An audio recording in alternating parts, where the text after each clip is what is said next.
ইমাম সাহেব, এই মিনারটা তো এলাকার মানুষেরা বানিয়েছে, আর এই মিনারটা আল্লাহর হুকুমে আমি বানাবো। মাশাআল্লাহ, তাহলে তো এই 2 মিনারের জন্য আমাদের মসজিদ দেখতে আরো সুন্দর লাগবে। মিস্ত্রি সাহেব, মিনারের জন্য কিছু টাইলস নিয়ে আসা হয়েছে, সেগুলো ইমাম সাহেবকে দেখাও।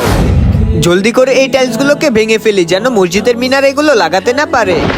আরে ইমাম সাহেবের ছেলে এটা কি করলো? ইমাম সাহেব, আপনার ছেলে তো 3টা টাইলস ভেঙে ফেলেছে। কি? আমার ছেলে টাইলস ভেঙে ফেলেছে? চলো, আল্লাহকে ভালোবাসলে লাইক সাবস্ক্রাইব করে দাও। আরে রাইহান, তুমি এটা কি করলে? মসজিদের মিনারে টাইলস ভেঙে ফেললে। তুমি কি চাও না আল্লাহর ঘরটা দেখতে আরো সুন্দর হোক? আমি তো চাই, কিন্তু ওই ট্রাকে কয়টা টাইলস এসেছে? 803টা। 803? আমি তো 800টা অর্ডার করেছিলাম, মনে হয় 3টা বেশি দিয়ে দিয়েছে। আমার তো লাভ হয়ে গেল।